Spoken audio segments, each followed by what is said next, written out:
Back in the early 2000s, the use of mobile phones and car phones like this got outlawed throughout the world, and the reasoning for that being, well, they were causing a distraction to driving. And while I'm not a fan of undoing those laws or phone use, well, this does have very tactical buttons that are easily learnt where the positioning of it is, and there's not much else you can do with it. However, of course, it did mean that you were taking one hand off the wheel, unless you did this awkward pose that we don't really do anymore. But if this caused a massive distraction in the early 2000s, way before the likes of iPhones and Android phones came along with touchscreens, then how come everything we do in a modern or new car now has to be done over a touchscreen? The car we're currently in is of course my Audi S6. It's a 1996, and for me, one of the pinnacle times of car design and making cars. One of the big reasons for that is everything is just very simplistic and where it should be. But the same goes for the likes of my 2002 Mark IV GTI, my 2006 BMW E92 325i, and the list goes on. But sometime around the mid-2010s, the likes of CarPlay and Android Auto started becoming a lot more prevalent. And I think this is where problems really started. Because with this dash layout, you have everything where it needs to be. Everything is a dial. You have a quick overview of the controls, and as well in the middle then you have a screen for the likes of like your MPG or your boost pressure or whatever you want it to show. As well as that, you also have super easy to use climate controls here, which are all tactile. The buttons have a kind of a bit of a texture to them, and you can quickly learn where all these buttons are and what they do because, well, there's not too many of them, like was with the radio. Audi always had this lovely feature where you used to just press the volume knob and the volume knob would appear for you to use it, and then the radio's on and then it's off. And then all of these buttons as well, well, they're all really tactile. You can see these are like 1, 2, 3, and then there's a gap, because it helps you understand and learn where all of these things are. And maybe this button, the demister for the back, mightn't exist either. That's because all of that would be replaced by a massive screen somewhere around here. And don't get me wrong, I'm not opposed to new technology. I love technology. I love the idea that we can advance in technology and have very different things developed as we go along. And in cars, CarPlay, even though it's simplistic, it does have its merits. And the fact that, especially with wireless CarPlay, you can just jump in and you can kind of start your maps or do whatever you need to do, well, that's quite good. But what I don't like is this idea that we need to redefine how humans interact with the world. Because for the last 50, 60 years, we've been engaging with radios in a very tactile way. We feel the buttons and we can control things. And even in a world where maybe we don't just want 6 radio channels on a radio, well, we still need to control the volume, and we could still do that with a lovely dial.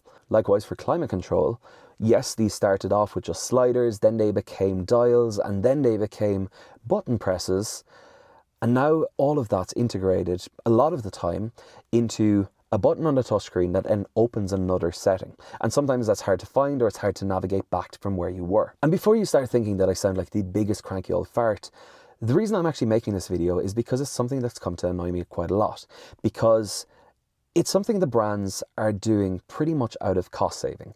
They're calling it simplicity or minimalism in design, or what did I hear recently at a press conference? Digital design. It's like, what does digital design mean? Digital design just means that you've actually removed everything that's tactile and now you're trying to make it sound sexy, and it's definitely not. Because most people, well, they don't want to relearn how to use that car's operating system. I also wouldn't mind as much if there was a defined way to use all of these different operating systems on the screen, so that at least if you jump out of one car or into another, you kind of quickly understand where everything is, or there's a standard for how quickly you need to be able to access certain key features, such as climate control and stuff like demisters. But unfortunately there's not, or not that I'm aware of, because so many brand new cars' control systems are absolutely horrendous. A couple of companies do get it right at the moment, but those same companies then will make a very different car and all of a sudden they've completely messed it up again. And the thing is, if this Carphone with its tactile buttons was a distraction, then how is me doing this not a distraction, and looking over also at the middle of the car the whole time and taking my eyes off the road. Because that's the thing with touchscreens, and especially with multi-level menu systems on touchscreens, is you kind of always have to pay attention. Nothing can be done by memory as much as you could with tactile buttons, because you don't really have any set of feedback as to whether your click went through or what menu you're actually in, even if you try and learn the position of everything on the screen. Most of the time, the reason brands are actually doing this is because the cost of development of new buttons is incredibly high. Because every single new button they produce, well, it has a failure rate, and they want to make sure, and they have to test to make sure that it doesn't fail after the hundreds of thousands of times that you're going to press it. A touchscreen is a lot easier because they can just rework things, they can bring out a software update, and as long as the touchscreen works and as long as the CPU works, well, then everything's kind of okay. But I think the problem with distraction gets even worse when you go to countries where we drive on the left, such as Ireland, the UK, etc., where the steering wheel is on the right side of the car. See, majority of people around the world are right-handed, and that means that for the likes of the left-hand drive countries, such as Germany, the US, and most of Europe, it makes the kind of hand-eye coordination of where your finger is pointing a lot easier. But us right-handed people, we're not really used to using our left hand to point at things. We don't use our phones with our left hand. We don't use our iPads with our left hands. But all of a sudden, in a time where distraction and like being as focused as possible is literally critical for safety, now we have to point with our left hand and we have to try find something. And I think this problem gets even worse the larger the touchscreen is, because with a small touchscreen you're somewhat limited. You have a range of motions, and there's a certain amount of things that a manufacturer could possibly pack on that screen, but they don't want to overdo it. Whereas if you have a big touchscreen, a massive touchscreen, you have a much bigger scope of where your finger could be going. You also have a much bigger scope as to what the manufacturer can put out on that screen at one time.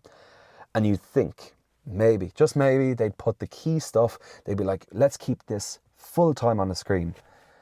And then they just end up making Apple CarPlay take up the whole screen and it looks like a Fisher-Price toy. I think car designers, car bosses, and even the consumers are to blame, because nobody's really kicked off about this yet, even though we have a massive distraction. One brand that I've seen that was really interesting is I was at this Skoda Kodiaq launch earlier this year in Barcelona, and they unveiled these multifunction dials. And I was so happy to see dials make a comeback, but it's also really strange in 2024, we're seeing dials being shown as an innovative new feature. Kind of shows that maybe we went the wrong direction for like the last 10 years of trying to push everything on a touchscreen. So do I advocate for us to be allowed to use stuff like this while driving again? Of course not. But I think we have to have the same blanket approach to everything that causes a major distraction while you're driving. And at the moment, car manufacturers are pumping more and more things that are distractions in, and at the same time pushing features such as collision avoidance, all these things that if you are distracted, they will save you. And it kind of just feels like there's this net outcome that isn't all that different. You know, they're distracting us more in one sense, but when we are distracted, then they're trying to protect us more on the other sense. And it's like, maybe why not just not distract us as much as drivers? I hope you enjoyed this little rant, this little video. And if you did, please make sure to like, share and subscribe. Maybe even share it with one person you think would enjoy this. And also please don't subscribe or follow Retro Garage if you don't like old school and classic cars like this, or my occasional thoughts on modern cars and where we could be doing better. We'll see you as always in the next one. Cheers, take care, bye-bye.